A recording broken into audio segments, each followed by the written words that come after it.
Quer dizer, eu assumo, veja, eu assumo o cristianismo na sua totalidade, não como uma doutrina. Uma doutrina é algo que os seres humanos pensaram sobre a realidade. Portanto, a doutrina nunca é a realidade em si mesma. Ela pode ser verdadeira, ou seja, quando ela descreve a realidade corretamente, mas ela não é a realidade. Mas a palavra de Deus não é uma coisa que alguém pensou. Ela é a realidade em si mesma, pô.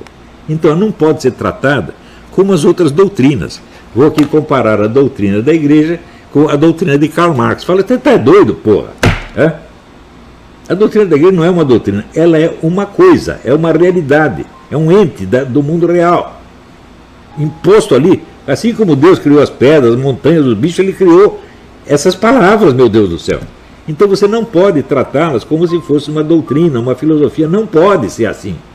Ela é parte da realidade.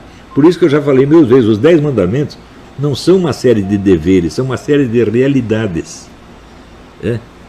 Quando Deus diz amar a Deus sobre todas as coisas, ele não está dizendo que você deve amar a Deus sobre todas as coisas. Ele está falando que você ama a Deus sobre todas as coisas, porque se você não ama a Deus, você não ama mais nada. Você está entendendo? O amor a Deus determina todos os outros amores que você tem. E é Ele que infunde realidade no seu amor. É difícil entender isso? Portanto, isso não é propriamente um mandamento. Ele está dizendo como as coisas são, não como elas devem fazer. É? Deus, por acaso, fez um mundo ideal para você viver? Não, Ele fez um mundo real. É? E tudo que Ele diz é constituído do mundo real. Então, a palavra revelada tem que ser tratada de uma maneira totalmente diferente daquela que você trata todas as demais doutrinas. Você tem que tomá-la como coisa, não como ideia. Né? Está entendendo? Então, é claro que existe doutrina também. Doutrina é o quê? As palavras dos teólogos, as interpretações que os santos dão para o Evangelho. Aí é doutrina. Mas as próprias palavras de Deus não são doutrina, elas são realidade. É? Quando eu digo que elas são realidade, não estou querendo dizer que elas são apenas verdadeiras. Uma doutrina humana pode ser verdadeira.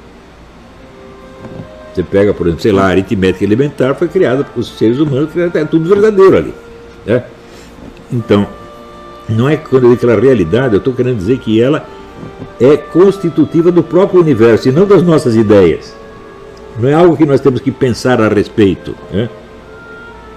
Ela faz parte, não dos nossos pensamentos, mas das coisas, do universo das coisas e seres, está entendendo? O dia que eu entendi isso, eu vi assim que a maior parte das pessoas religiosas não tem a menor ideia disso. Então elas aderiam à palavra de Deus como poderiam aderir, sei lá, as ideias de Karl Marx ou de Augusto Comte, como se fosse uma doutrina. Eu falei, está errado.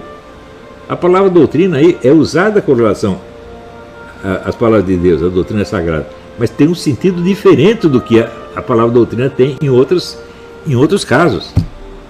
Então, sei lá, tem que inventar uma outra palavra, mas eu não gosto da palavra doutrina. Doutrina é uma coisa que um ser humano ensina para outro ser humano. Né?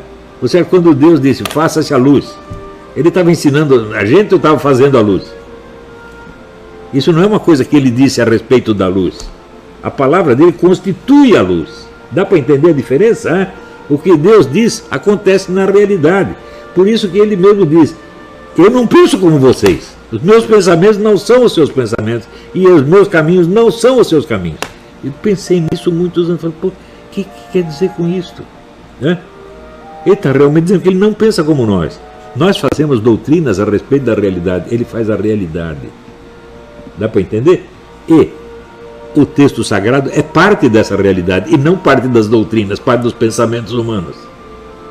É uma coisa simples de entender. Depois que eu expliquei, né?